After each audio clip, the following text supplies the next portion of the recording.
So today we are moving to the third class, effective scientific writing. We have given, I believe, a good basis of definition of scientific research, the structure of a scientific article, what should go, what is the idea behind a scientific article, which is to communicate, to tell others what you have done. And now we go deep into the language of scientific writing. The idea is to give you really important suggestions that you will use while writing your paper to make a more effective writing. Scientific writing is different than other writings. So, for example, if you take just literary books, no? Our biggest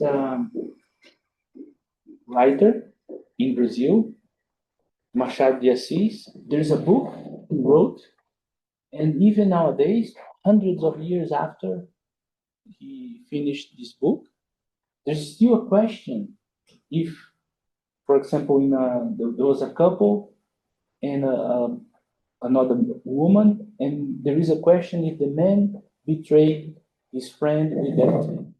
So, in literary common books, the idea sometimes is to hide, is to write in double sense, so the reader will make interpretations. No? So this is behind the idea of a good writing, hide things and etc. In scientific writing, no. As we given in the definitions, scientific writing has to be as clear as possible and simple as well. So this is kind of the ideas we will present in this third class. So we'll start with what is effective scientific writing, a definition, as I usually like to start my presentations, and then we will keep moving on. So what is effective scientific writing? So effective scientific writing is the clear, precise, and ethical presentation of scientific reasoning and evidence in a structured form that allow people, peers, to understand, evaluate, and reproduce the work. So all these words we have discussed last two classes, right? Clear, precise, ethical. Ethical in which sense? You show everything, you do not hide what is wrong or what is not as good as you wish to see. You show everything, no? And the idea is to show your evidence, which is the process data that you collected in your experiments, with a scientific reasoning. And that's the idea. The scientific reasoning is the beauty of the scientific writing. You will train to improve your scientific reasoning in the idea of convincing the...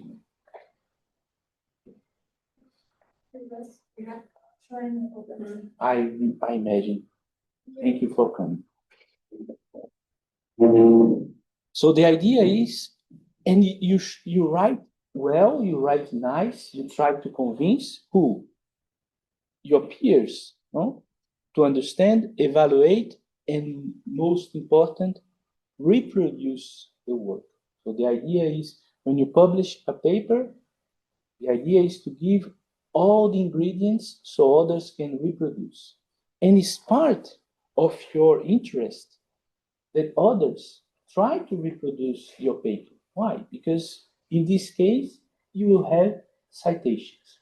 So citations are the prize for being useful to others, no? Especially, for example, if you are presenting a new model that may help other people to produce their own data, the idea is they will follow your instructions, your suggestions, and they will cite your paper.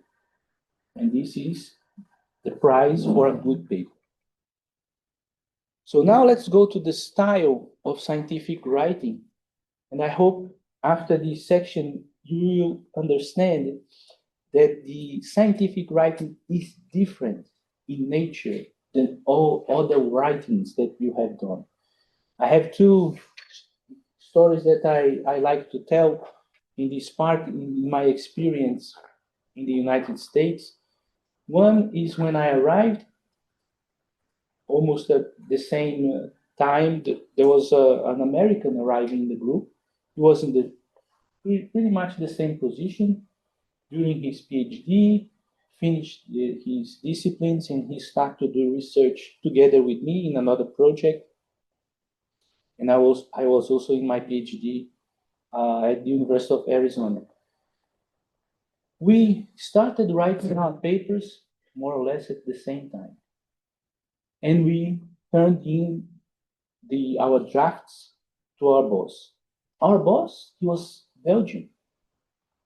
He, of course, had a huge experience in scientific writing, but English was not his mother language. French was his mother language. And we turned our papers, myself and my American friend. I believed his paper would be perfect, right? And mine would be destroyed. At the end, both were destroyed. And I remember him really mad saying, "Oh, but this is right. This is right. There's nothing to correct here." But the point is not the correct way to write, is the way that you express the scientific ideas. That has a big difference. So even though the writing of an American was perfectly in the sense of grammar and sense and etc., it was not scientific writing. And the other story is we had a brilliant PhD student. She was really, really, really intelligent. And when she turned in her thesis, the introduction was something like, "Oh, imagine you are driving a convertible car with flowers coming to you and etc." I never saw that in the thesis. And but she was so brilliant that she, after changing the writing, etc., she defended. But at the end, nowadays, she's not in the research. She's pursuing another career. Because either you write in the scientific way, or it's difficult to follow your papers. No, there is no room for being a regular writer in scientific writing. So this section, I want to convince you of some details about this difference between scientific writing and other writings. So first thing, scientific writing is learned, not natural. This is really important for everyone who has not English as a first language. So you may think that as you didn't learn English from the beginning of your life, you may have difficulties because, nowadays scientific communication is made in English. This is not true at all. As I just mentioned, my boss, which was probably the best scientific writer I ever met, he was Belgian, he had French as his first language, and he really was a good writer. So no one is born a good scientific writer. Skills improve through reading, writing, rewriting, and peer feedback. Mainly reading, right? And this is true for any new language you are learning, any level you want to reach. If you want to learn, you have to read, right? A friend in the laboratory told me the story that he was Russian, and as every country, I believe there is some part of the world that they make jokes about, right? So he said this guy from this area came to Russia and he wanted to be a writer. So he went to a university and was talking to the professor who was making the selection. And the professor said, have you read Dostoevsky? No. Have you read, please? Have you read another Russian writer? No. And he kept asking, and at a moment the student was very angry and said, but professor, I told you I want to be a writer, not a reader. Of course, this is not true. We have to write a lot, read a lot. AI may help scientific writing or any other writing. In which sense? First, as a grammar assistant, a clarity enhancer.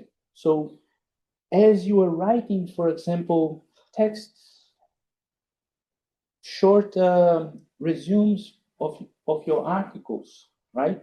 First of all, I suggest you that everything you write related to your research, you write it in English. This will make life much easier down the road to write your thesis, to write your articles. And when you write small portions of text, for example, to an abstract of a paper that you read, etc., put your ideas and give to an AI to check for clarity and ask him, show me what's not clear. Redundance detector, as we will see, scientific writing has to be concise and precise. You should not use lots of words to say an idea if you can use less words. What is really important, and I marked here in red, is AI does not replace scientific judgment, responsibility, and authorship. So there's no way you may put in the list of authors ChatGPT as an author. This doesn't exist. So you should not take things from ChatGPT, text that ChatGPT generated for you. You are the author. You are responsible for that. And in one of our classes, I will show you some results, a paper that it's already 1 year old, and as I mentioned, in the sense of AI, in the AI world, 1 year is a lot. But this paper was trying to find how good ChatGPT is to make judgments, scientific judgments, in the sense of what is good, what is bad, and etc. And in this paper, the results were not good. We don't know what will happen in the future. AI is evolving very rapidly. But at this point, I suggest you to trust your instincts, not ChatGPT instincts. Writing is like chess. Practice builds strategy. So the idea is, as you practice, you will write better. This is for sure. Your first paper will not be your best, and as you move on, you improve scientific writing. Now, the 6 C's of scientific writing. So the idea here is to try to summarize 6 characteristics of scientific writing, and Americans love to have these acronyms or shorts so you can fix the idea. So what are the 6 C's? First, complete. Complete, sometimes, first time I was presented to that, I thought something very redundant, very written in detail. Not true. Complete, the idea behind complete is no logical gaps. So if you are writing the idea, it has to be logical, without any gap, without something that you hide for some reason. Right? So that's what's behind complete. Clear, no unambiguous meaning. So as I mentioned, in other texts, for example, Romans and etc., letters in general, you may write in an ambiguous way, so you give the reader a possibility of different interpretations, right? I think you all have studied literary books in high school, and I believe you remember works of great writers that there was always different interpretations possible, right? In scientific writing, this is not possible. It has to be unambiguous, just one. As we move on, you will see that, for example, in the paper, we always think about one big idea. The paper has to have one big sentence, one big central idea. And one of the tests, if you did a good job in your paper, is give to someone to read the paper. If two people come with different ideas, you didn't do a good job. It has to be one, unambiguous, clear. Correct, of course, correct in the sense of grammar and scientific accuracy. Courteous, respectful tone. Of course, when you write a paper, there's no room for being unrespectful, right? You always write in a very neutral language. But respectful tone usually is a good reminder when you are writing to your peers, to the people who reviewed your paper. Why? Because sometimes you do it very angry. You know? You get comments that get you very angry, so you should hold your horses, calm down, and always thank the referee for all these terrible comments. They will improve your writing, etc. Always be courteous.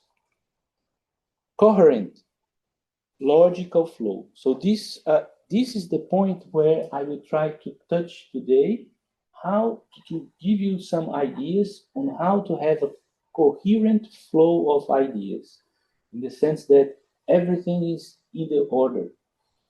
We will learn that the scientific writing has a structure, and this can be proved by just reading papers.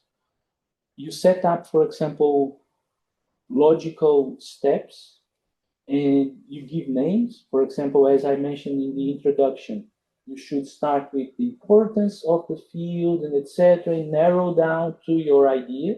You can give names to that, setting up the environment, quoting other works, etc., etc. And you read papers, and you put these tags, and you see that 90% of the papers follow this order. So both you as a writer and the reader, they have to have the same flow of ideas. If things are messed up, it will be confusing to read.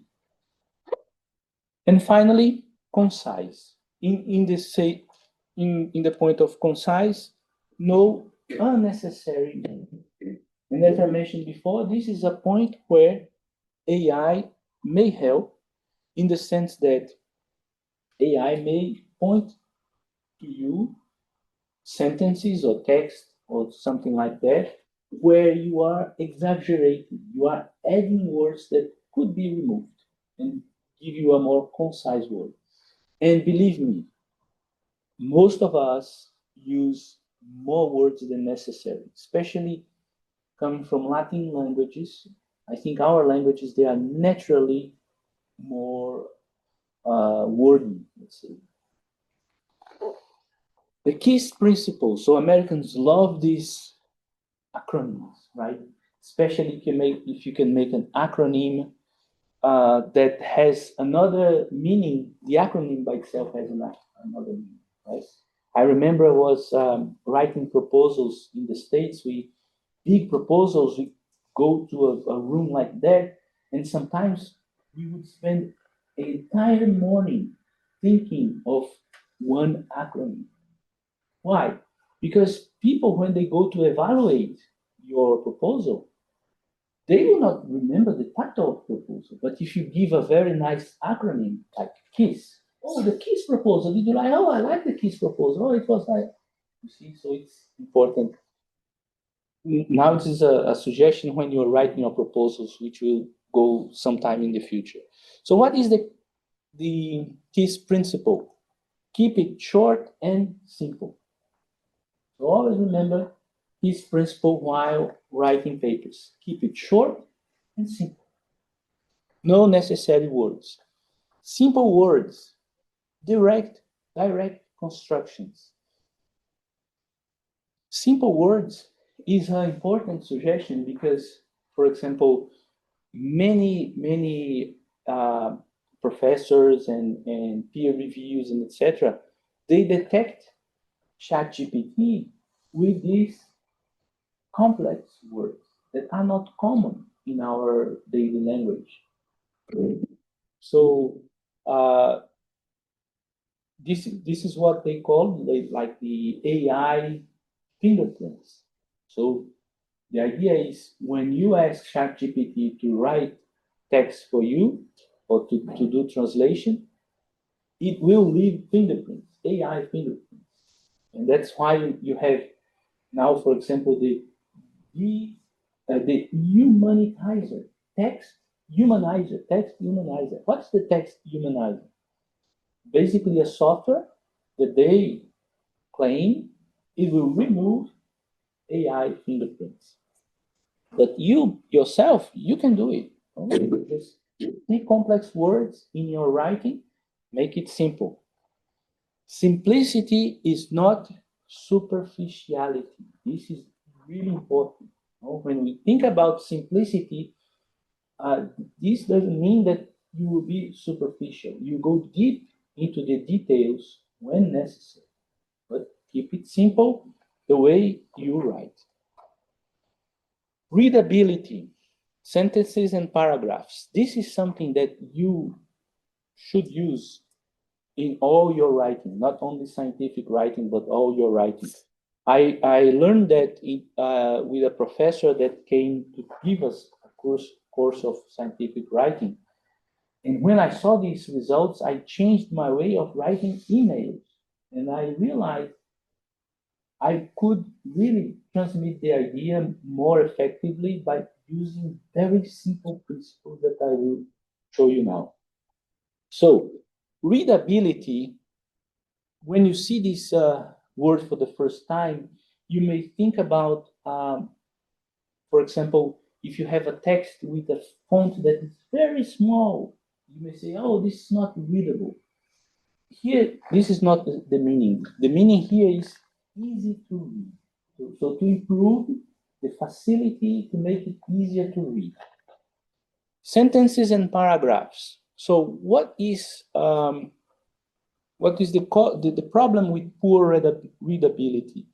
It excludes readers in the sense that if you write something really complex, people end up quitting reading your text, right? So sometimes, for example, I tried a few times to learn philosophic books, but they're so complex to understand. There's such a learning curve that sometimes you keep writing, reading and understanding almost nothing, and then at a certain point you say, oh, this is not for me. I will wait until the movie is out for this book, because they write in a very complex way. So the scientific writing should not exclude readers. A readable paper respects the reader time and increases reproducibility. So the idea is really making something simple for the reader to understand, and the idea behind science, as we learned from the two previous classes, science has to be reproducible. So the ideas should be clearly stated.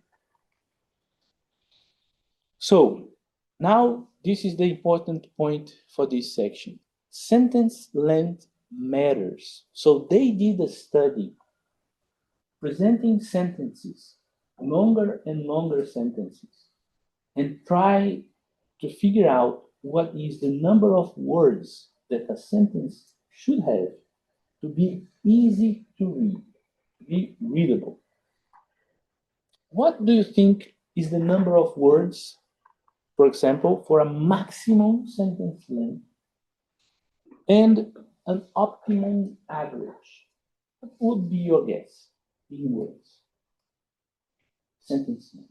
20%. 20. Anyone else? It's difficult, right, to think about words. I understand that, and this is why this time I changed a little bit using ChatGPT. It was really nice. You will see more clear this idea. So this study, so you write on the money, 20 words is the maximum sentence length, right? And an optimum average is between 12 and 15. This is used for English. This is really important, right? Yourself in French, myself in Portuguese, we may have sentences that are completely readable with more than 20 words. But this is for English. So now I prepared with ChatGPT an example. It's said it's cut a little bit, but I can read it for you. So this is a 12 words sentence. Effective scientific writing communicates evidence, allowing readers to evaluate and reproduce results. Simple to understand, right? 2 periods. Okay. Now let's go to 15 words. Pretty much the same sentence, a little with more words. Effective scientific writing communicates evidence, allowing readers to understand methods, assess results, and reproduce conclusions. Still okay, no problem to understand. But now look at the 20-word sentence. Effective scientific writing communicates evidence clearly and ethically, allowing readers to understand methods, evaluate claims, and reproduce reported results independently. You see the what we call like the load of information, right?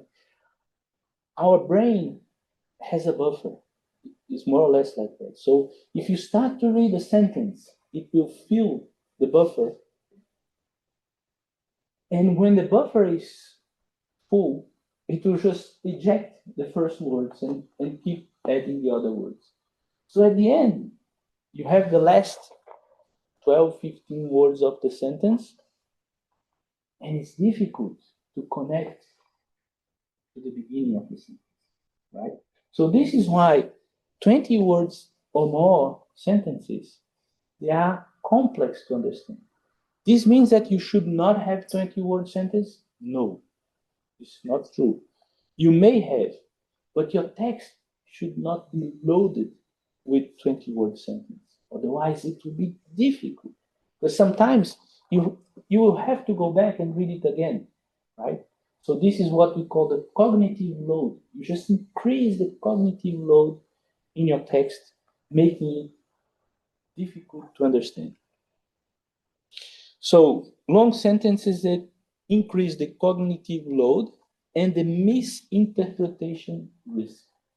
So as you need to process more, you need to make more thinking. Sometimes you may just misinterpret what the writer was, the idea of the author, right? So you should avoid long sentences. Now the paragraph structure. This also, I started to use that in emails. So how many times have you wrote an email, you realize the person has read your email,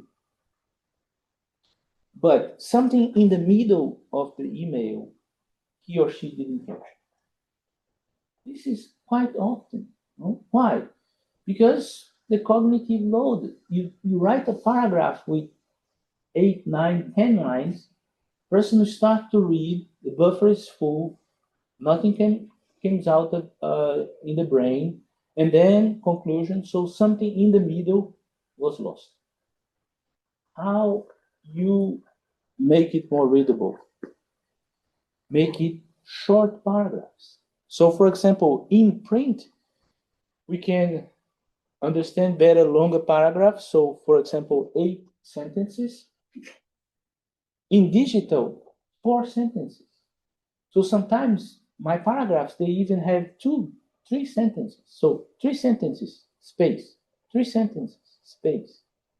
Just doing a simple thing like that, breaking your long paragraph into shorter sentences, you can make it more easy to read, more readable. So clarity, concision, and persuasion. So what is that? This is a really important point that is completely different from scientific writing and just regular writing.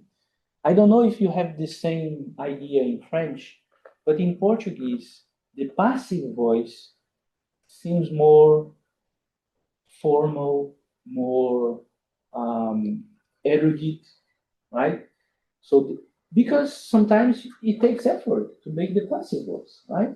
And also the construction. You know, I'm learning French now, and when you have the code, koi, where, how to agree, etc., etc. So I believe passive voice increases the difficulty of writing, and so more erudite, more formal, etc. In English, in scientific writing, passive voice is not a good idea. Why? The active voice is clear, is shorter, is more direct. It's all about scientific writing. Direct to the point. Keep it short and simple. Remember that. The passive voice is just acceptable when the focus is on the process, not the actor. Why? Because the passive voice hides the actor. And this is why it's not a good idea to use in scientific writing. Remember, scientific writing has to be clear.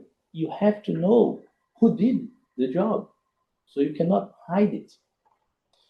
So a simple rule, use active voice by default. So prefer active voice over passive voice. I will give you one example here. The samples were analyzed using X-ray diffraction. You bumped into a sentence like that in the paper. I ask you, who analyzed the sentence? Who did it? We don't know. You may suspect the authors did, but it's not clear. Why? It's not there. It's not explicit. In the active voice, you say, we analyze the samples using X-ray diffraction. Now the author is clear, right? So the passive voice, the author is absent. Who analyzed the sample? We don't know. The focus is on the action, not responsibility. And as we discussed in the previous classes, responsibility is all about scientific writing, no? So the idea is when you use the passive voice, you can obscure accountability and clarity. What is accountability? Who is accounted for doing that action? You may hide who was the author, right? And this is why it's not a good idea to use passive voice.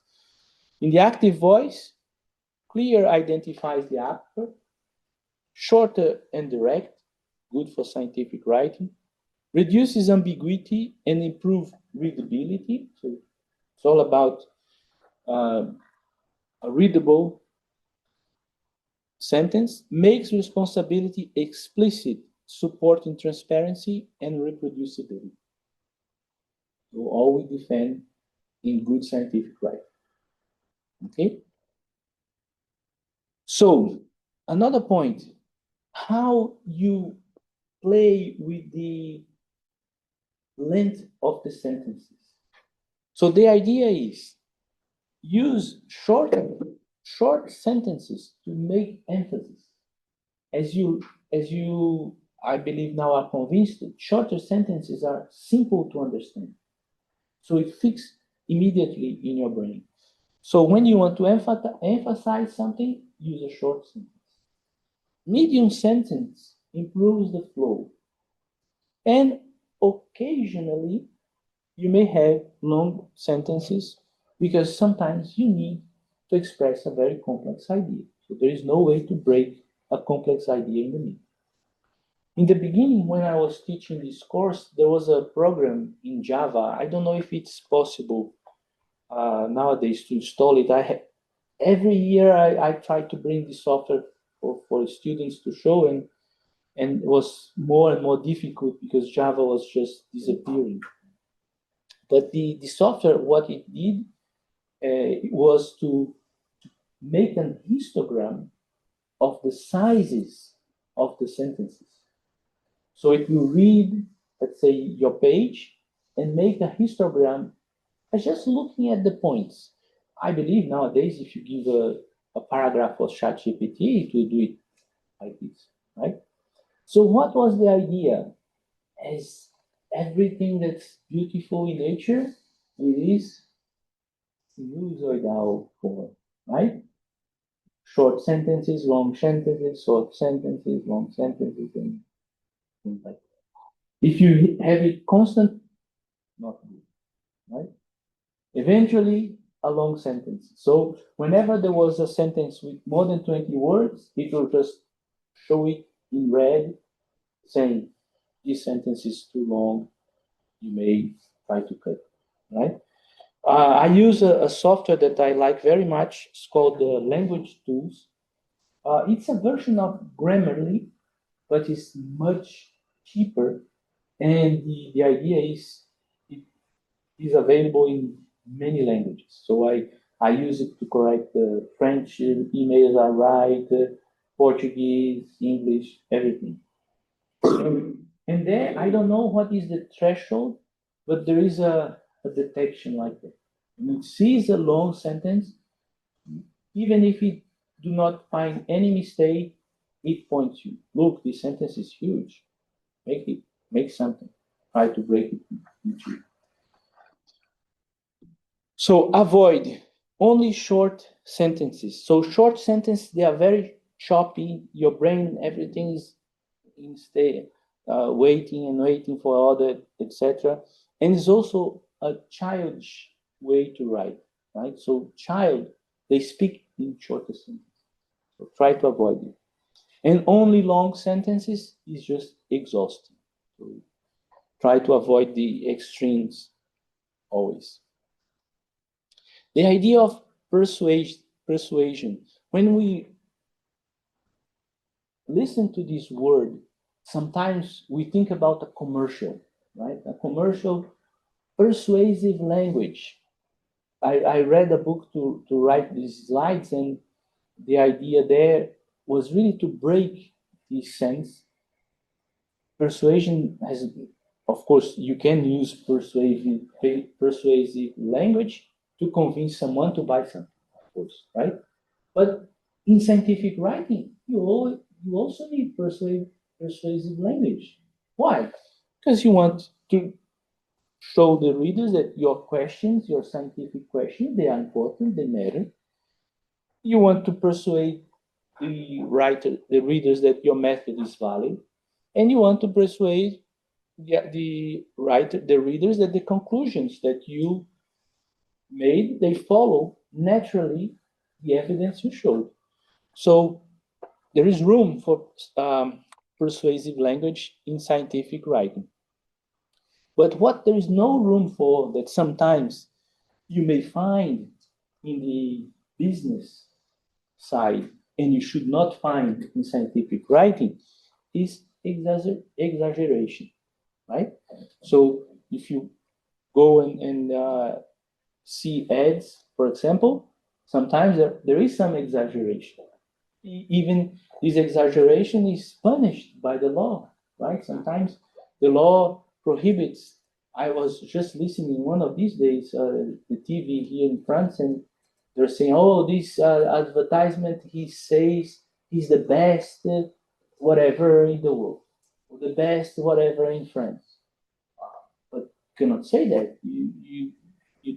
There is no way even to measure what is the best butter in France. Complicated, right? It depends on the taste, etc. So it's difficult to say that. So persuasion is not exaggeration. What is your tool? What's important that can make your writing more persuasive? Your evidence, right? The data that you process and you will show in your writing.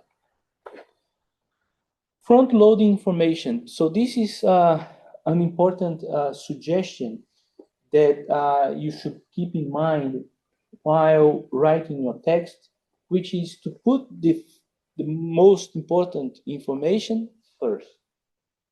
In a paragraph, the most important sentence should be in the beginning, first sentence, opens the paragraph. And then you write sentences supporting that first idea. One idea per paragraph. Never mixed up ideas. One idea per paragraph. First sentence, the idea. Next sentences, supporting sentences to the main idea. It's a very simple suggestion that can be very effective. Why it's effective? Because readers scan before reading deeply. And what is scanning? When you try to read something fast, what do? You read the first sentence, you scan the next. Then you read the first sentence, you scan the others, so on and so forth, right? So if you front load, that's the approach. If you front load your paragraphs, you will transmit the message more effectively. Strong opening sentences, they guide interpretation and they anchor the attention. So you give the most important sentence in the beginning, you anchor the attention, and then supporting sentences after that. Ethical clarity. So we have discussed about that in the sense that when you write a scientific text, especially, for example, in the conclusions, remember, in the conclusions is where you expand your results, you give some suggestions on where this research could go, what you could do with the results of that research. So you should try to never exaggerate the results. Now that I discovered this new polymer, it can be used for a new materials and the cure of COVID and etc. And you keep it away. It's not a good idea, right?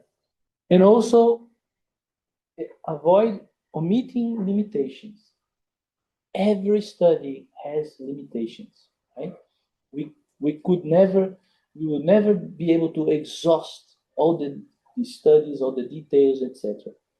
So do not try to omit these limitations. You just try to present, there are some limitations. The idea is to present why your study is still valid, even with the limitations that they exist. So that's the point. Clear writing supports reproducibility, accountability, and scientific integrity. So all the principles we have discussed in the 2 classes before, all the basic principles of scientific writing, right? Reproducibility, accountability, and scientific integrity. Transparency builds trust. So if the reader sees your text really transparent, it has more and more trust. If you have any questions, just interrupt, okay? Please. Otherwise, you will forget. Do not wait for the break. And can I ask questions? Like I read in some paper, they have the result and they make the graph, they compare with others result of the others. But like they always, I think that they select some smaller results than the then they result, so like they they show that, oh, my result have the higher than the others, but in reality their results cannot be a good, like a really high one. So like in this way, do they like have, like, should we write in that way? Yeah, this is an important question. The point is sometimes we um, we design, for example, we design a new material that has some little property that is better than the others, right? But overall, when you make a device, you need not only that specific property, you need other things too to make it better, right? So what is not nice is that you hide this information in the sense that no, see, our results is the best. Why? Because the others that are reading the paper, they know that this is not true. The fact that only that little coefficient is better than the others doesn't mean that your material is overall better than the others, right? So what you should suggest is this specific property is best, and we may use the fact that this material has this better property to design new materials with overall properties that are better, right? And the idea of doing these comparisons, saying, oh, our result is better and etc., this is in the literature is everywhere, right? And the point is, sometimes what is not nice is to hide the deficiencies. There are always deficiencies, right? And also, as we will see, is how much is better and what is the cost of being better. Sometimes this is also important. For example, one as an example that you will easily understand. I don't know if you use a lot of compressing tools to compress documents, for example. No?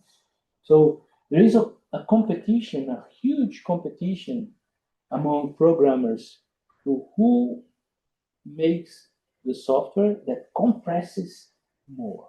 And of course, we want to make a backup. We want things to be as smaller as possible. Okay. When you see in the list of the softwares, there is like the number one. Sometimes no one knows why. Because it really does a good job of compressing, but at the expense of taking a lot of time, a lot of memory to do that. So at the end, it's not practical. You see? So sometimes better in just one little field doesn't make it overall a good candidate. And that's the idea of being honest in the sense that you will not show only what is best, but also show what are the deficiencies. That's the idea. In the past, as I mentioned, I think I mentioned in the first class that when they started to present results for organic photovoltaics, they always make like 1,000 devices, and they present, oh, these numbers, for example, is a regular device that we make in our laboratory. And everybody knew it was not true. It was the best, the best. You take 1,000, you take the best, and it's, oh, it's a regular. No, that's it. It was the best. So, but in time, the community said, oh, we should stop trying to fool others. And they designed a protocol on how to present results. And what was this protocol? More or less like you have to make an n number of samples, you have to compute the average, you have to present standard deviation, etc., etc. So your result has to come with this framework of presentation, not just a number. And then community evolved. Everything became way more transparent. That's the rule, right?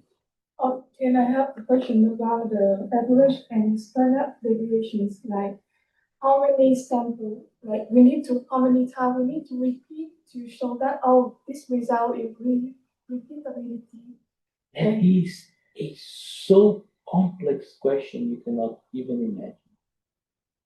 I have a job, one scientific project that I have now is to design with a team of other professors in Brasilia a laboratory for bulletproof vests.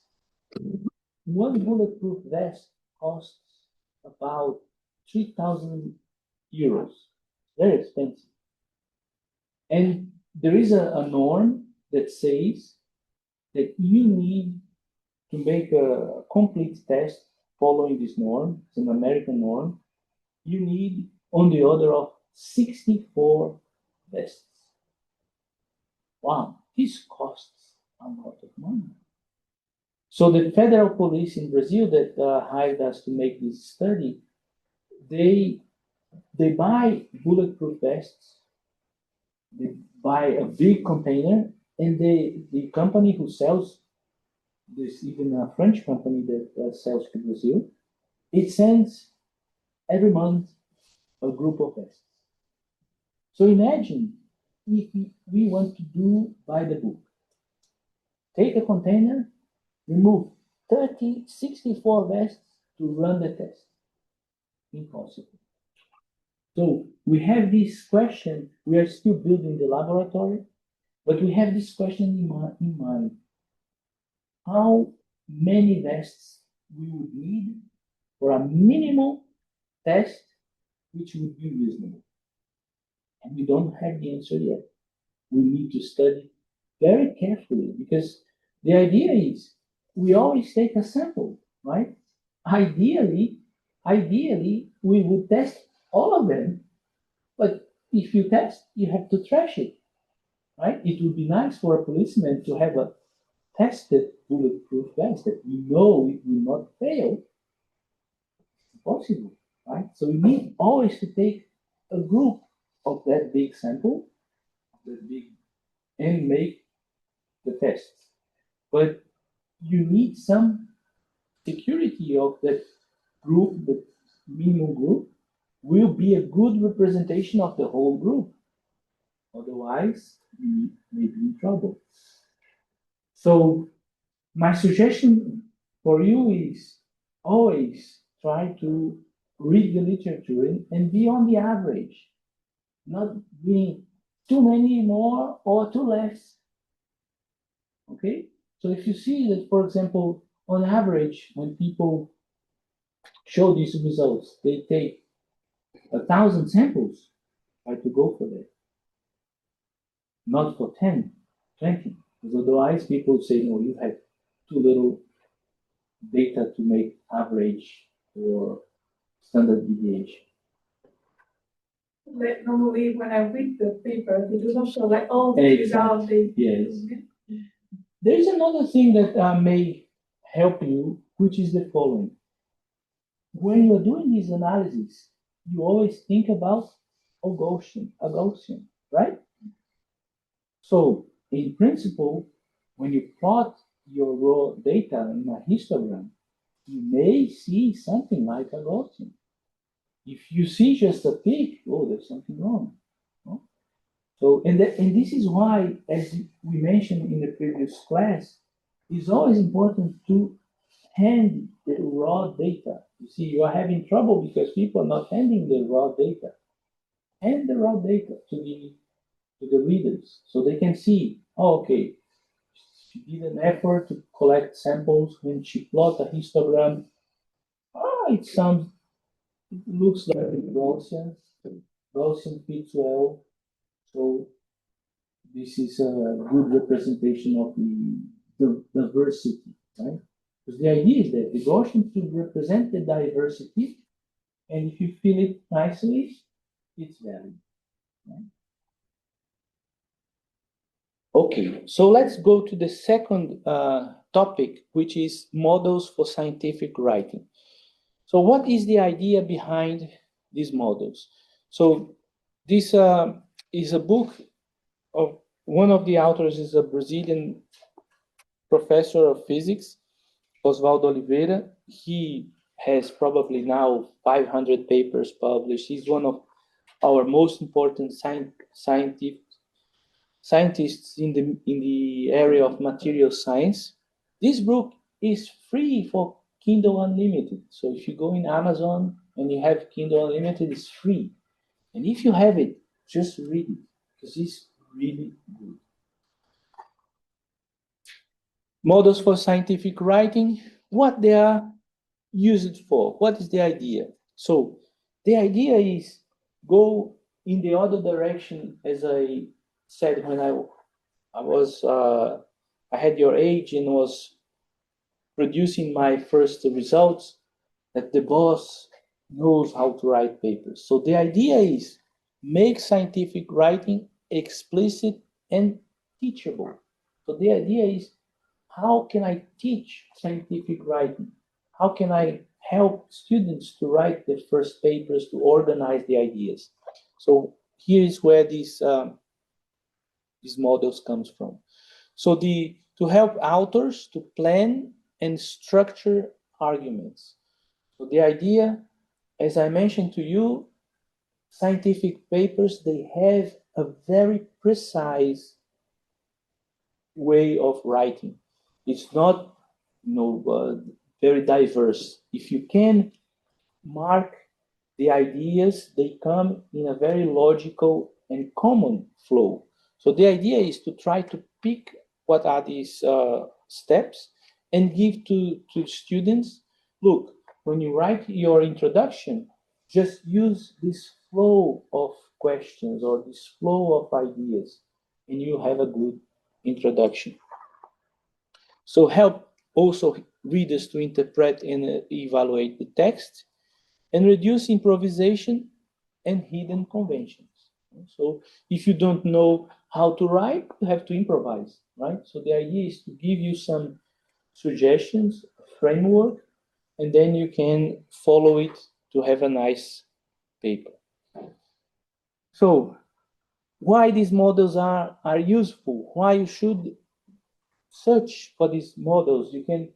I gave that book as an example, but there are many others. So if you try to search, read about it, because scientific writing is not free form. It has a flow of ideas. Most successful papers follow a recurrent rhetorical patterns.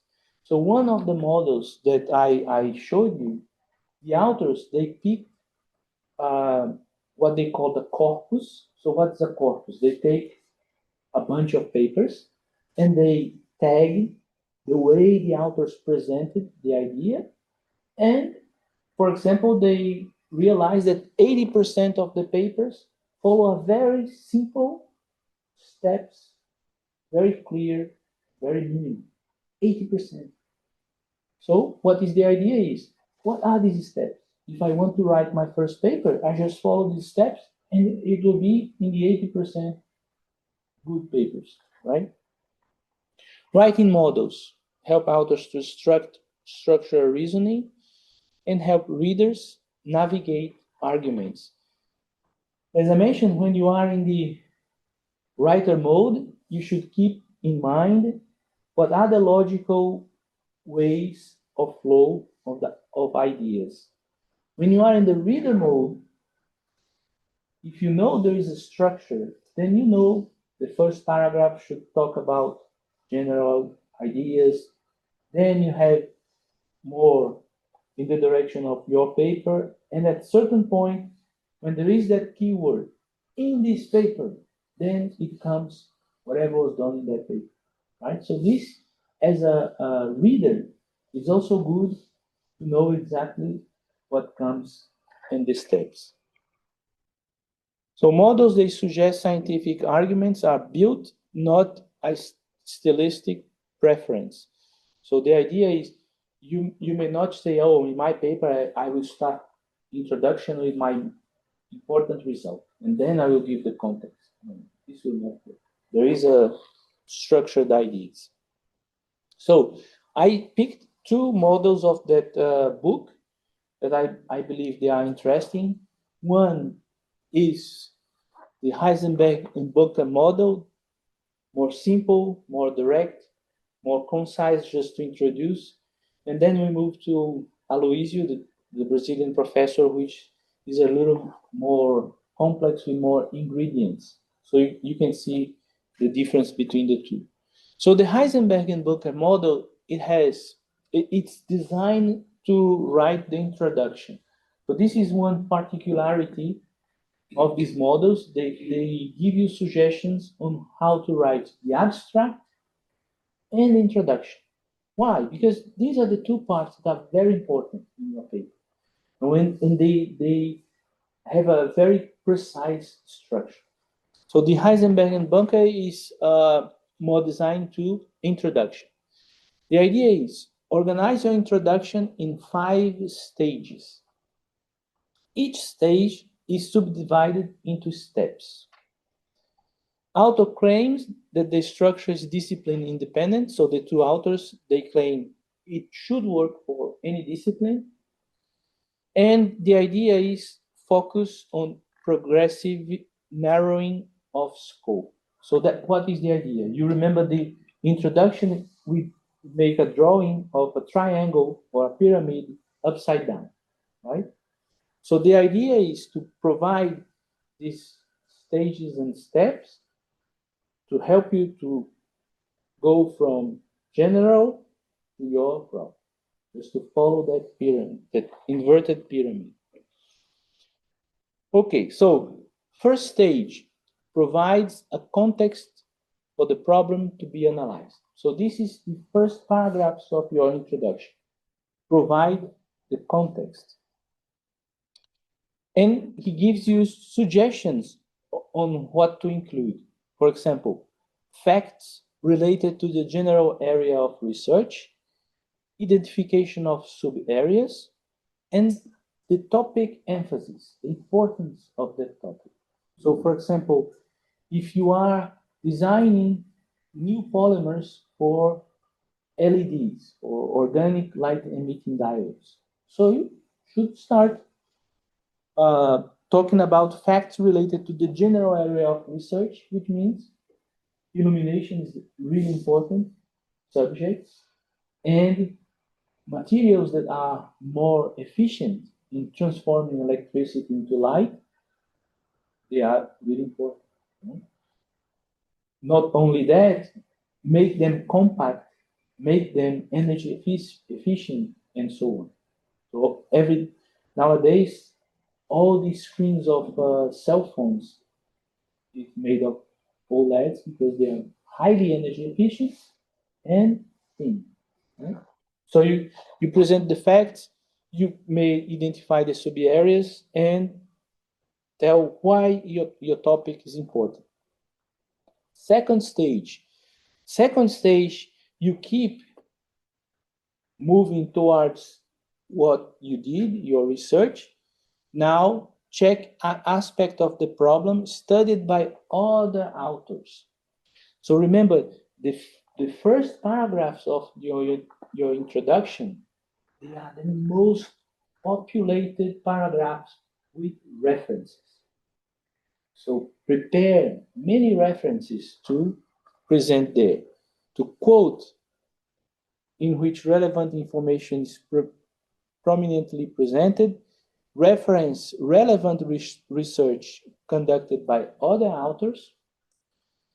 Remember the idea of having the peer reviews contemplated in your paper, showing results of people that may be reviewing your paper. And also, you may talk about the level of research activity in the area. So how many papers in the last year, many studies, etc. It has increased the number of papers, etc., right? Showing the relevance of that field. Third stage, need for more research. So in this third stage, you have ors, because sometimes in the other ones you can talk about each stage. Here, the first, you say that the literature is inadequate, is one possibility, or there is a gap in theory or practice, so people didn't do that, didn't show something, didn't run this experiment, there is something missing, that's what you will do. Or issues were not considered in the area, so there are some specific points that no one never looked into that, so it's important that you do. Or what is also important, topic extension or improvement, right? What is that? Sometimes it came up a new NMR with a higher resolution. And there are some materials that they were studied in the past with a low resolution, and some peaks or some areas, they were not really clear what was going on. So this is a valuable study to take everything that was done and redo it with some improvements or extension. Okay? Sometimes even redo it. Fourth stage is the purpose or objective of the study. And here there are two possibilities that I will look into a little bit more detail.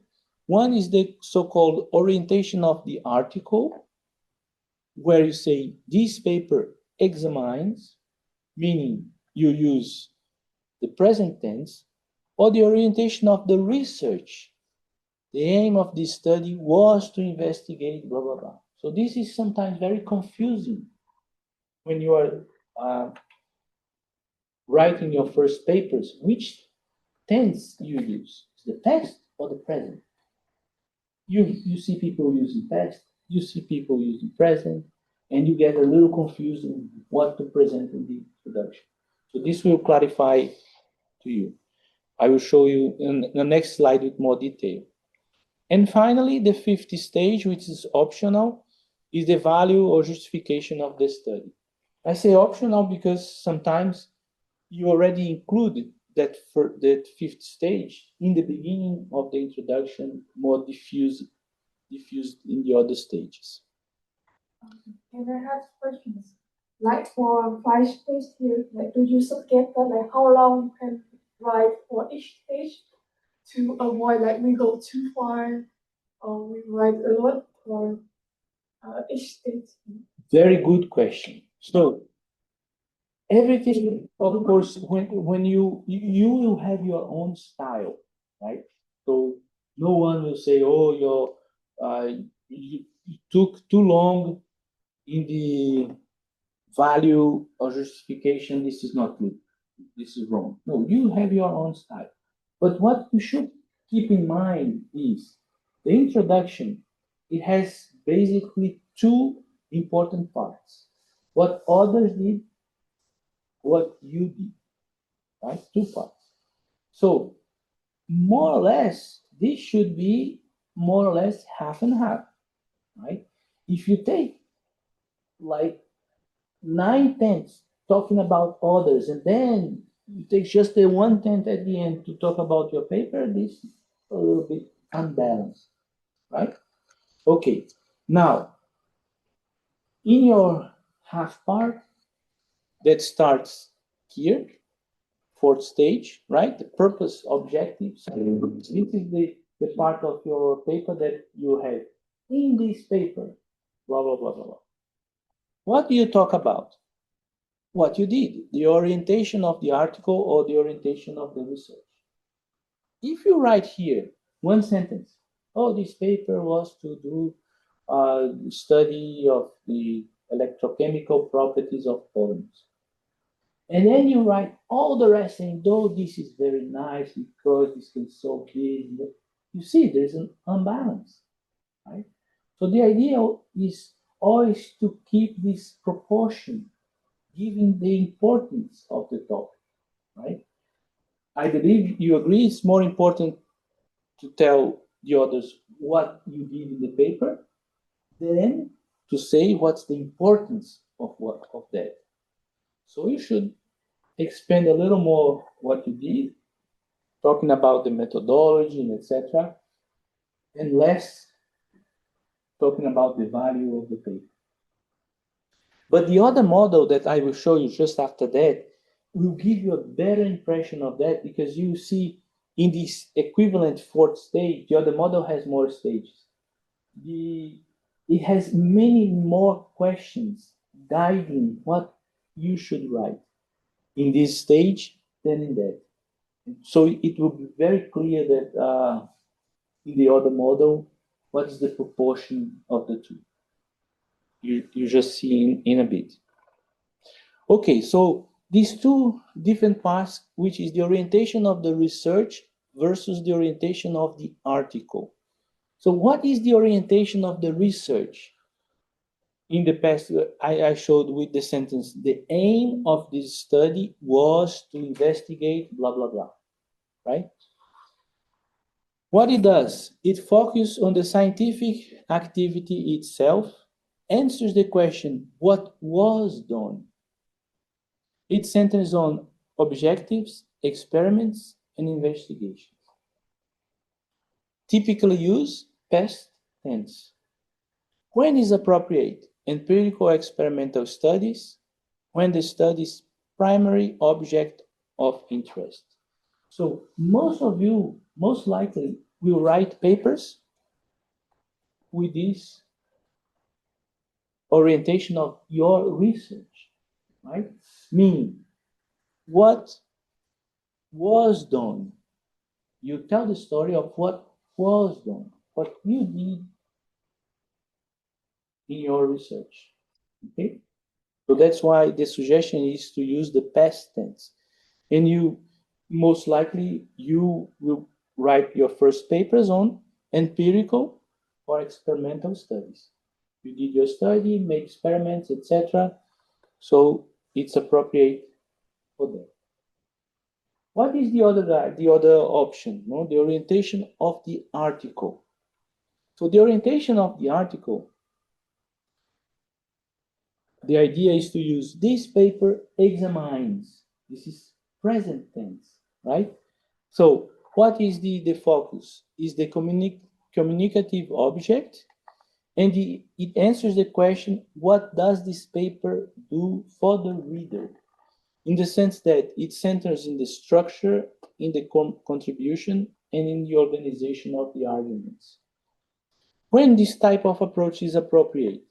For theoretical and conceptual papers, reviews or methodological papers, and guiding the reader through the argument, when guiding the reader through the argument is crucial. So one thing that I think is really clear when you separate two things is regular experimental studies that probably most of you will do as your first papers. And the other thing is a review paper. What's a review paper? So imagine that you talk about polymers for electrochemical devices.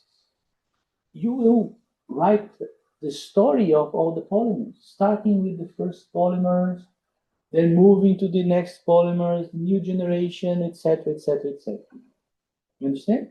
So now this paper is not focused on the objective, on the results, etc. It focuses on the contributions, the organization of the arguments, and the structure. So you guide the reader step by step through a series of topics, right?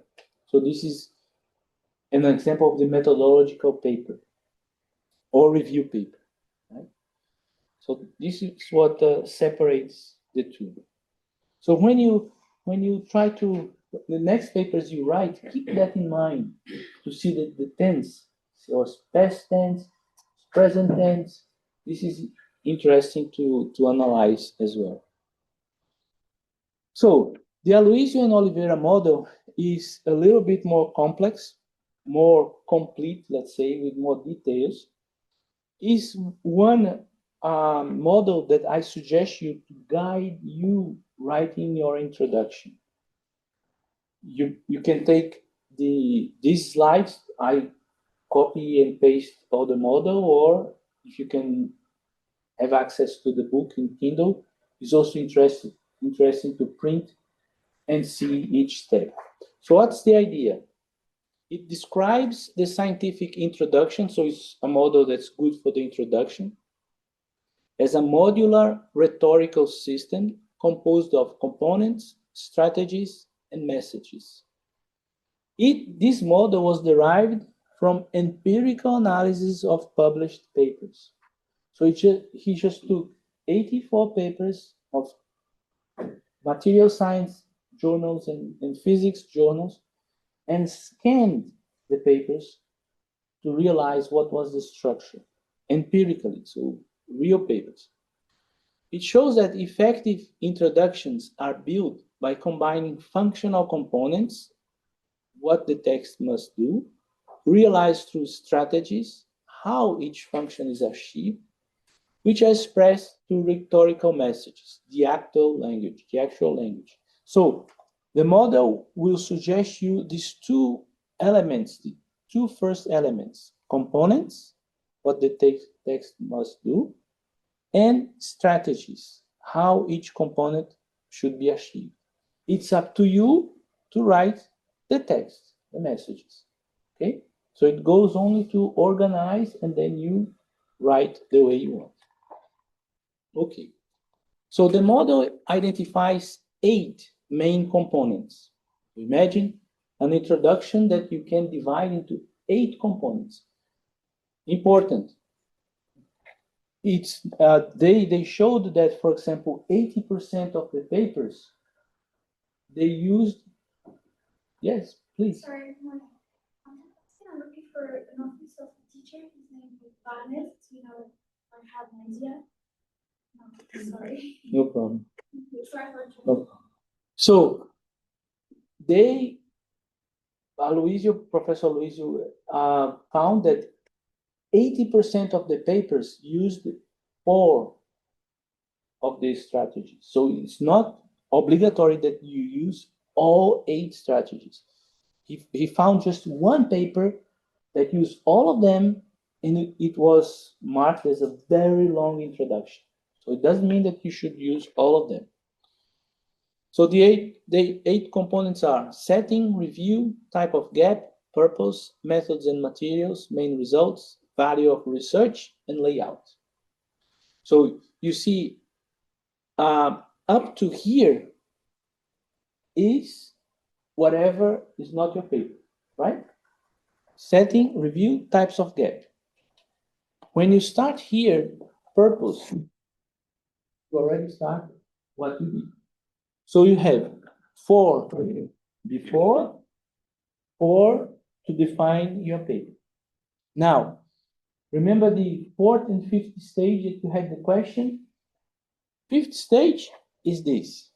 Value of the research is 1 out of 4. You see? So, according to Aloysio model, you would spend roughly 1/4 in the purpose, 1/4 in the methods you use in the paper, 1/4 in the main results, and then 1/4 in the value of the research. See? So as you divide into more stages, it becomes more clear what is, and this is roughly saying all the time, right? Roughly saying what is the space that you should devote to each part. Okay?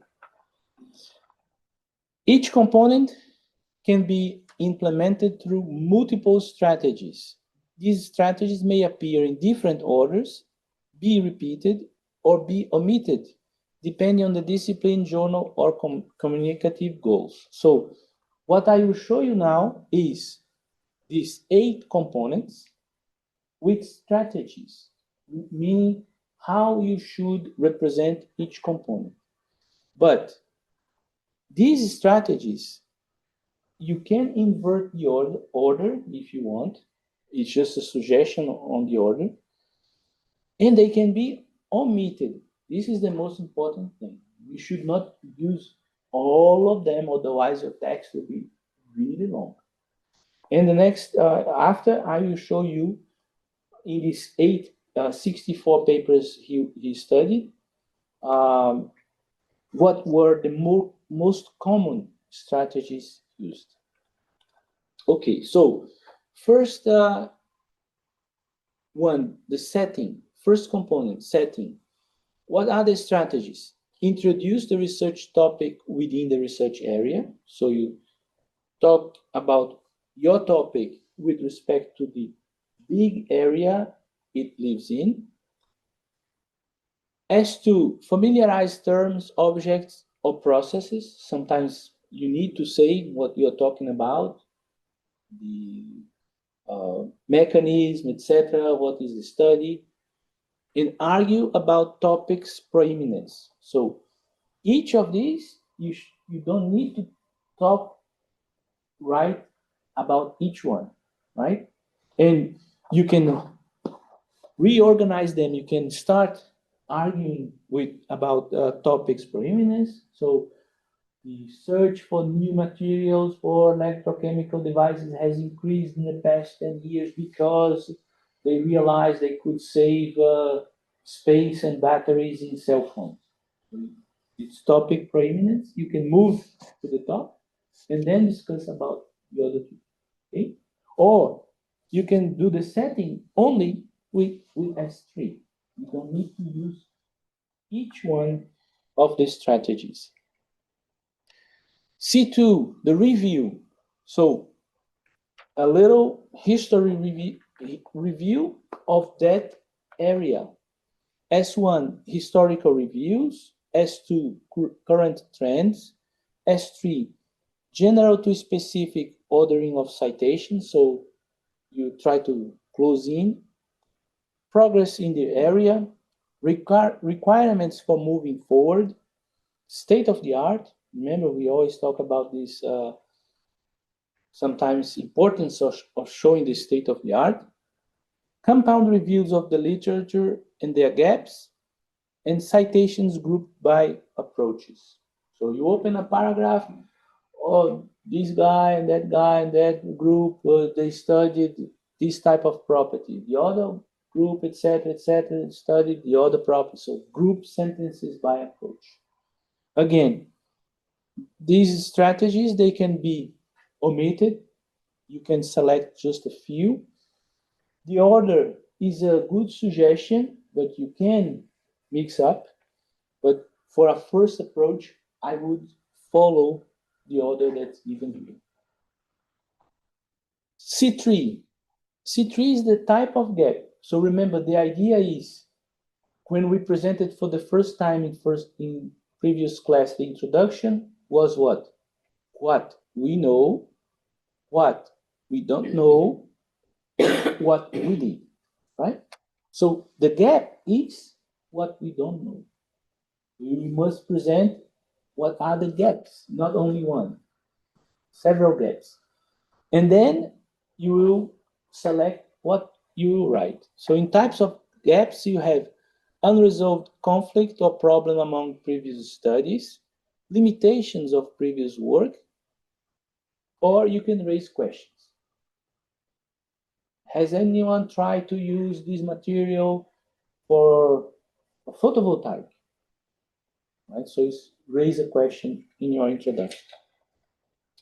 After talking about the gap, then you come to fill the gap, to show what you did. So in C4, you start to talk about your research, what you did. And these are the ingredients. So S1, indicate main purpose.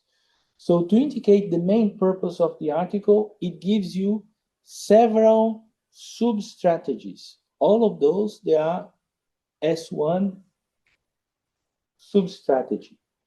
So S1A, solve conflict among authors. B, present a novel approach, method, or technique. C, present an improvement of a research work. D, present an extension of author's prior work. E, purpose propose an alternative approach, or F, present comparative research work. Again, you don't need to use all of them. You can invert between them. S2, specify the purpose. So you can, for example, indicate like that you are solving a conflict, but then you go there and say, here we will do exactly that. And S3, you may also introduce additional purposes of the article. C5, as we mentioned in the introduction, you should brush on the methods and materials. You have a section for giving the details of what you have done. But it's always important in the introduction, touch just superficially on what are the methods. So people will understand what you did. Same thing for the abstract. It's important that you mention in the abstract what were the materials and methods. So list the criteria and conditions, describe methods and materials, justify chosen methods and materials. So those are the strategies. And C6, main results. So in the introduction, you should touch also and talk about one or two results, the main results, not all of them. Present / emphasize results, comments about results, superficial. You have one section dedicated to results later on. 7, value of the research. So this is the optional section in the previous, remember? And the idea is to state the importance of that research. So most of the time, one or two sentences at the last paragraph, this research will improve, work in the direction of improving, etc., or so on and so forth. Okay? And C8, the layout of the article. The layout of the article is really important sometimes when you have a review paper. You have many sections. So you say, oh, in this section we did about talk about that, and etc. In the other section you talk about this other problem, etc. When the article is standard, introduction, methodology, discussion, results, you don't need to put that. It's just standard, right? But when you have a very complex review paper that you will talk about different subjects that are separated, then you may give a map of the paper. So this model, the Professor Aloysio and Oliveira, they developed after a careful analysis of 54 papers in physics and material science. In about 80% of the papers, the introduction, they had only these 5 elements. Okay? So, suggestion of today, you want to write your paper, start writing, pick up this setup. Okay? Setting, C1, review, C2, type of gap, purpose, and main result. And then after you can add on to that. Okay? This could be a very nice starting point.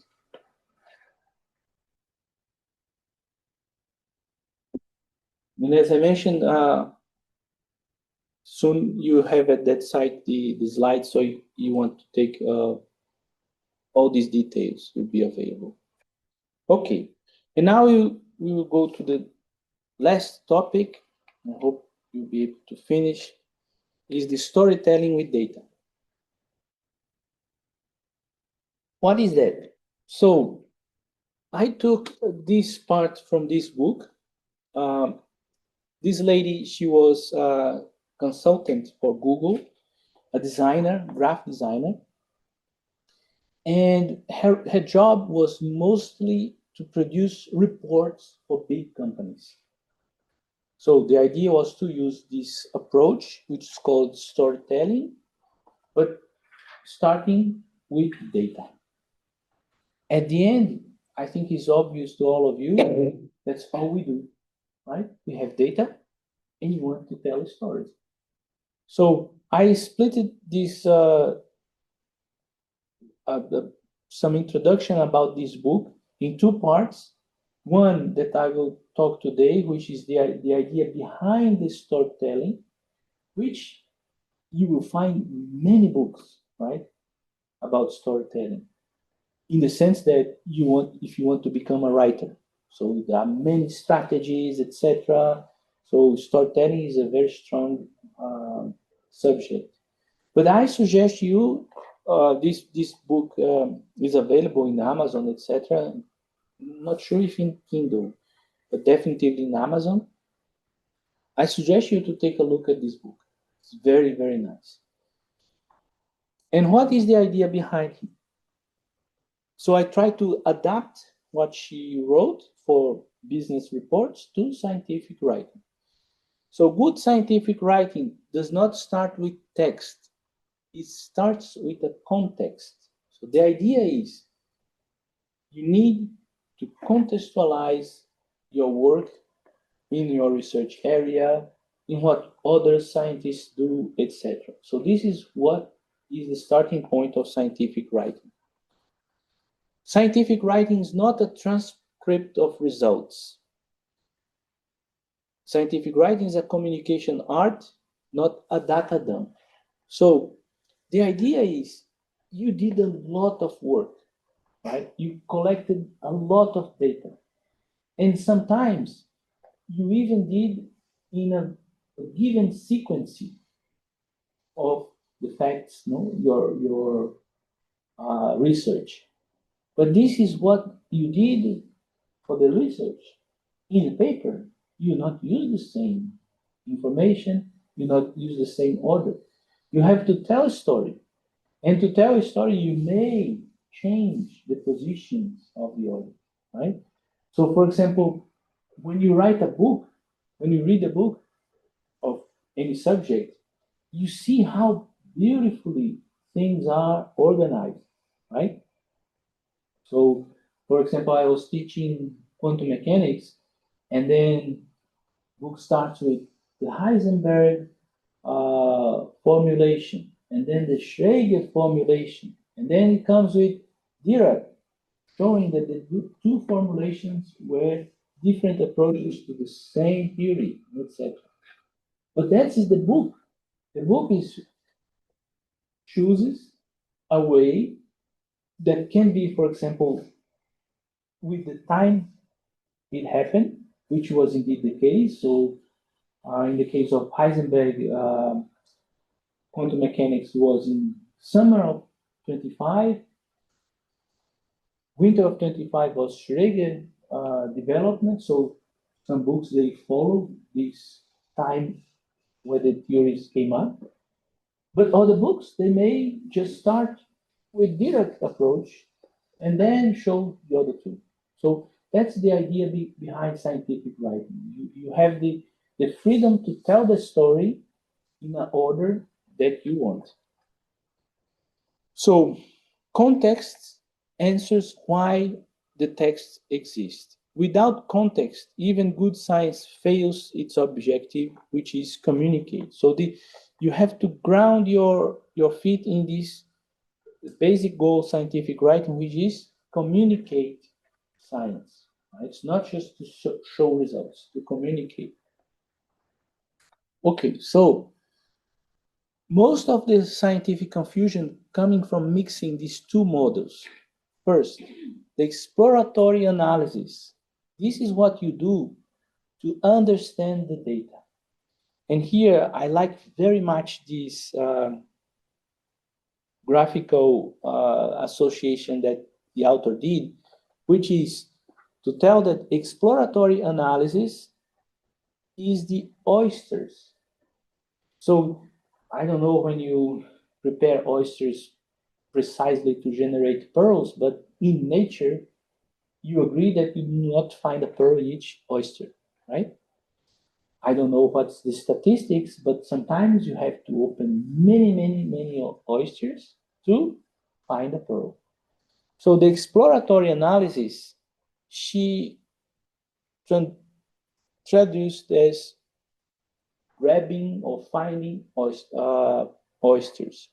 So it's the thinking, testing, checking, and I highlighted here, failing. How many experiments you made that failed? The results are not good, right? So are you going to show that in the paper? Of course not. So oysters is the exploratory analysis, is what you're doing probably right now. What is the explanatory analysis? Is a specific story you want to tell, and those are the pearls. So this is what your paper is about. It's about the pearls of all your efforts. This is about selecting, structuring, and convincing. So you gather data, you gather evidence, you do a lot of study, you collect a lot of oysters, then your work is select the pearls to show. This selection of pearls is also very important. For example, the day you go to present your PhD defense, you have 35, 40 minutes. How long is this? The defense is 45 minutes. 45 minutes. Can someone summarize 3, 4 years of research in 45 minutes? Impossible. So what you have to do? Show some pearls. Some pearls. Maybe not even all of them. Some pearls. Select carefully pearls. So research notebooks, they are not scientific papers. You may have many research notebooks or lots of notes. They will be really highly summarized into papers. Papers show pearls, not oysters. Resist to show all work you did. She claims that resist to show because students, they have naturally the wish to show everything. They did a lot. It took me a lot of work, took me a lot of time. So I want to show everything. No. You have to resist. You may show in your thesis, even things that fail, no problem, but not in the paper. So the exploratory are the initial drafts, notes, codes, lab notebooks. Explanatory is your article, a proposal, the abstract, a presentation, your thesis presentation. So these are the two things that you have to separate.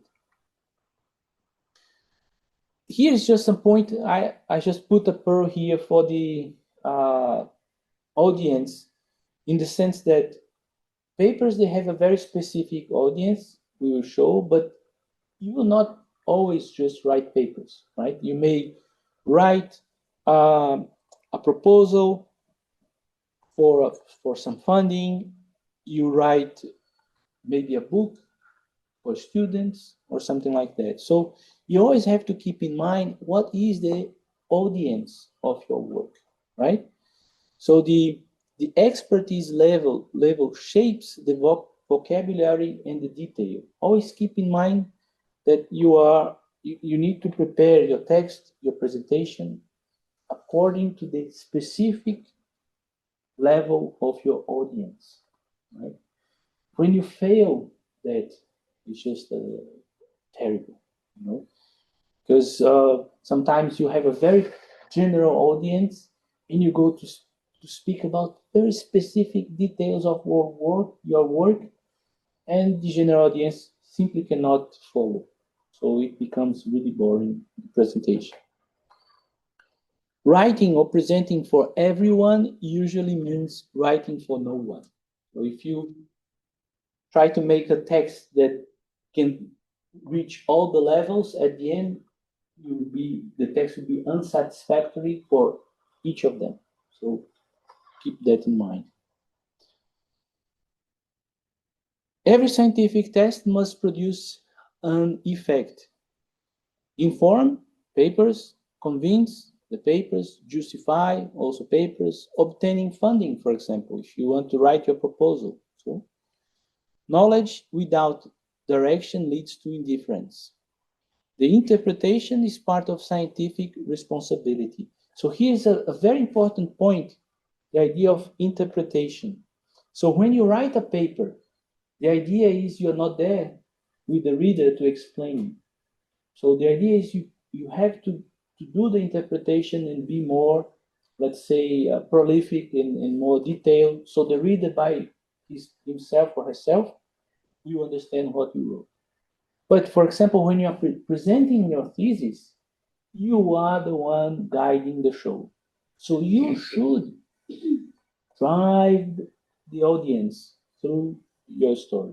So you have more control when you are presenting than when you are writing. And this makes the difference between a presentation, almost no text, and a article, almost 90% text, few figures, right? So the article is high autonomy for the reader, so you have to give more detail. Slides, you present less text. This is a very basic rule for presenting. No? In the case of proposals, you should mix. Why?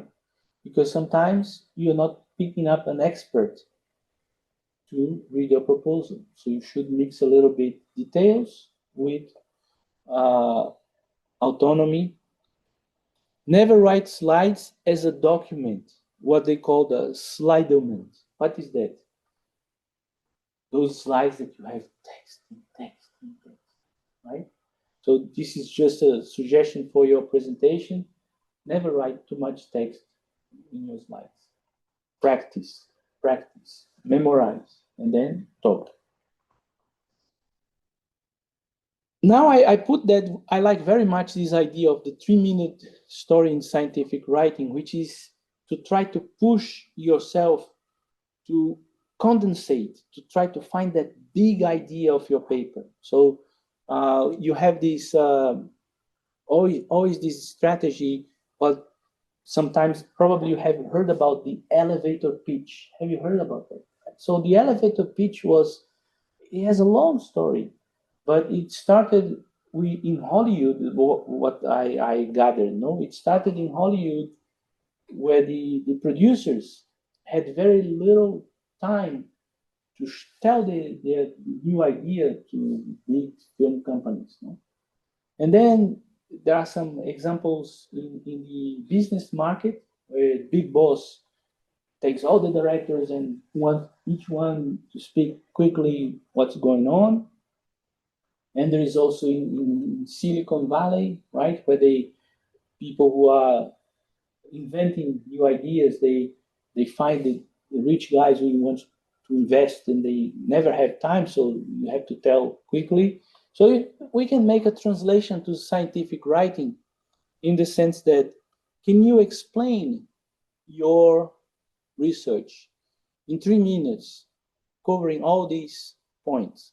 What is the problem? Why it matters? What you did and what changed because of it? So this is a practice that you may try to discuss with your colleagues, with your boss. 3 minutes. Explain that. Here is an important idea that I took from Pascal, French mathematician and philosopher, which gives the idea of how complicated it is to summarize, the idea of being concise, right? I would have written a short letter, but I did not have the time. So sometimes you think, oh, a short letter means less time. No. Long letters, then to translate that into less words takes an effort, takes thinking, right? Elevator what this 3-minute story is good for the elevator pitch, for the abstract drafting, oral defense presentation, proposal summaries. So if you can summarize your ideas in 3 minutes, you're ready to do all of that. In the laboratory, I think LPPI seems to be a laboratory that has some interactions with industry and things like that. Also, maybe you have visitors from companies trying to buy new ideas, etc. So it's important to keep that in mind. You may be able to explain your idea in 3 minutes, very shortly. Now, the big idea. So this is the point that this second part of the talk will discuss. So one sentence that governs the paper. This is one approach that this professor took. When you go to storytelling, there are some other ideas. So for example, Spider-Man. So there are two important personages there, right? The good one, the bad one. So they are struggling with each other. At the end, one wins. So you can make a translation for that for scientific writing. But I like very much this one single idea. So what is the big idea? Is one sentence that expresses your contribution and guides the structure and the emphasis of your paper. One sentence, sometimes it will be one of those 20 words or more sentences, because sometimes it's a complex, big idea. But the idea is one sentence. One test, if two readers extract different main messages, the big idea is missing.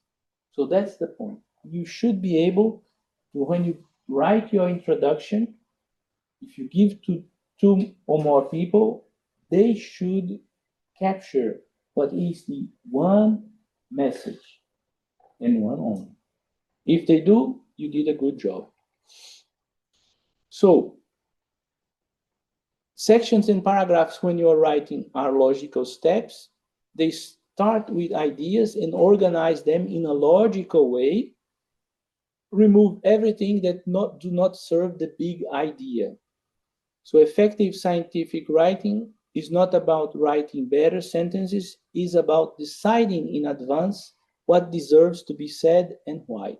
So this, what is written here is just what we have seen with the models for scientific writing, right? So you are constructing the big idea with logical steps, organized in a logical way, and removing everything that's not useful in this sense, in this storytelling direction, what is not useful to the big idea, to show the big idea.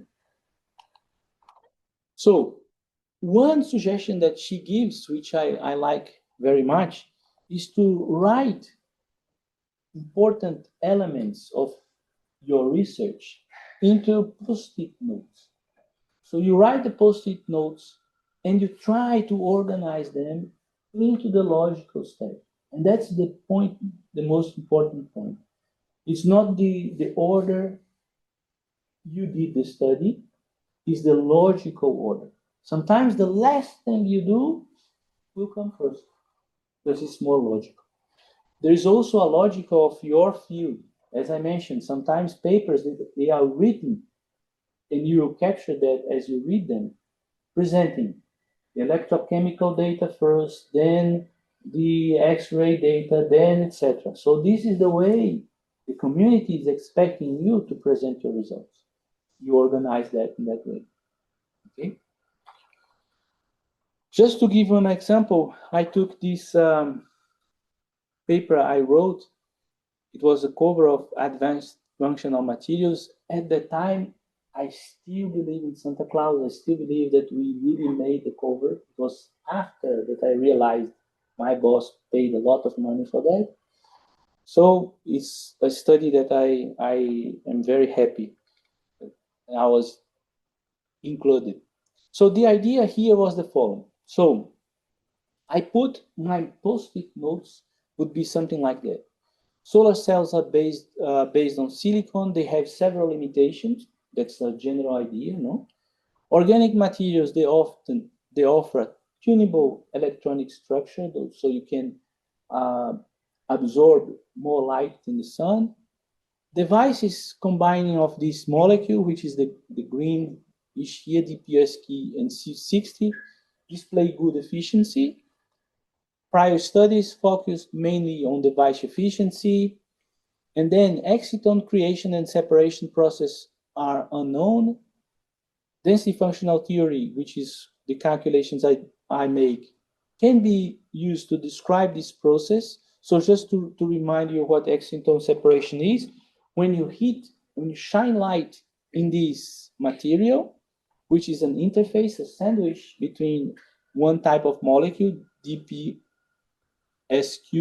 and C60, the light creates a hole and particle which is called an exciton, right?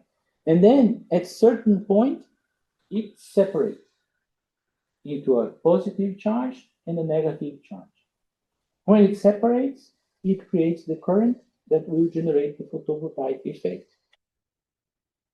So what we did was to use density functional theory to describe this exciton separation process.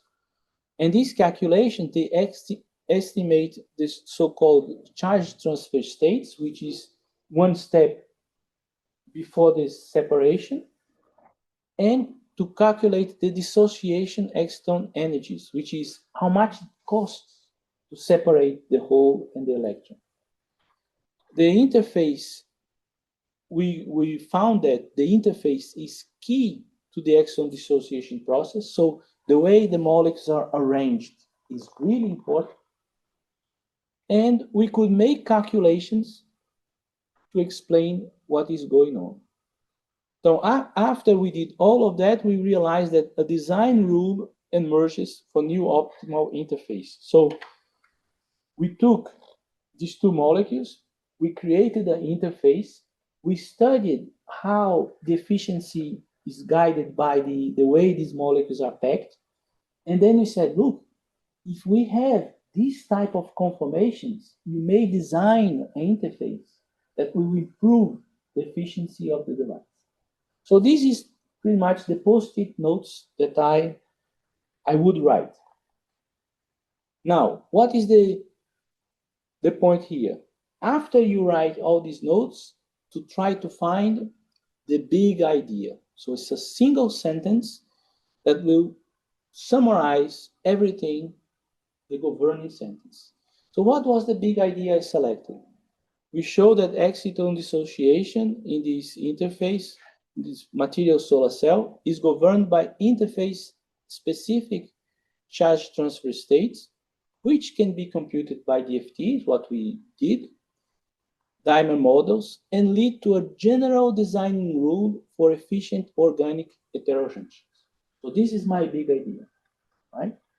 I took a system, I discovered what is the mechanism using calculations. With my results, I can help designing better interfaces for more efficient material. One big idea. Long sentence, but one sentence.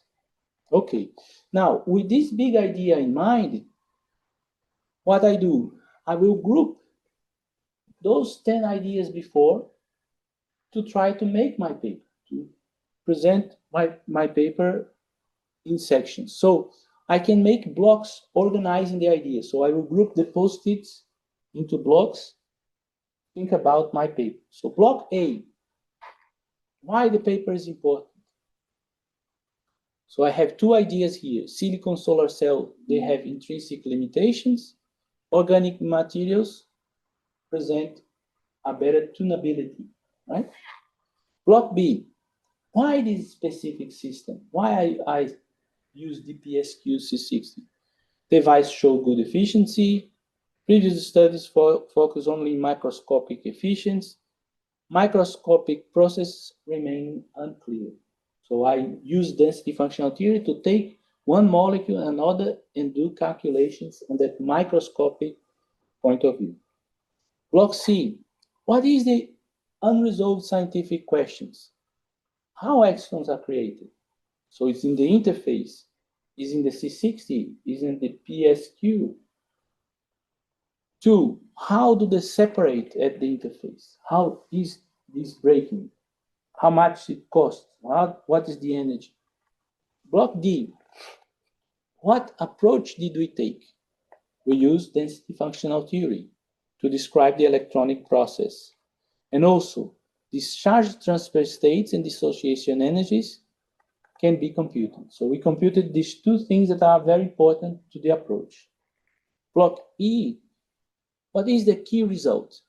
The DPSQ-C60 interface control exciton dissociation, model dimer calculations reproduce experimental trends. So this is what were the key results of my research. And block F, so what's the next to do? General design rule emerges. General design rule for what? New interfaces.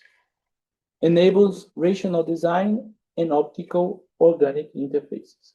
So these are the blocks organized with the 10 initial ideas, and they go all around the big idea that I quoted before. What we need to do next? Write the paper. So what is the paper? Introduction will go block A, B, and C in that order.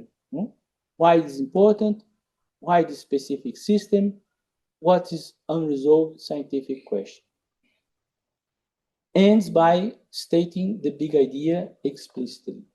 Note, this is just the part of what we did, right? The models help you to organize the beginning, for example. So you have to take the contextualization and then tell what you did. This is just what we did.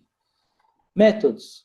Methods, I take block D, what approach we do, and focus what is needed to support the claim, the big idea. Results, block E, what is the key result? In order to prove the big idea progressively. So showing step by step, guiding, showing the results to at the end conclude with the big idea. Discussion, block F, so what? Show the limits of the model, design implications, compare with others. Very important in the discussion, if there are others. No? Conclusion, he assessed the big idea, he suggests how to project future interfaces. So you see, the idea of the storytelling is write down in post-it notes more or less all the ingredients already selected, the oysters, and try to organize them in a flow in your paper, separating introduction, methodology, results, discussion, conclusion. Okay? And this is an exercise, for example, that you could do with your advisor. You know? Tell all the results you did, all the experiments. Should we present all of them? Should we present, for example, we are doing a study now with Antoine that in the beginning we presented, he did a lot of many molecules. The study involved many molecules. And when we went through the first round of reviews, we realized that all these molecules, they're really confusing. At the end, it was not clear the role of all these molecules. It was more like we presented oysters and pearls, right? So at the end, right now, what we are doing is just cleaning up what does not serve the big idea, which is particularly the Stokes shifts. What does not serve to this big idea, we're just removing, making it more compact. So it improves clarity.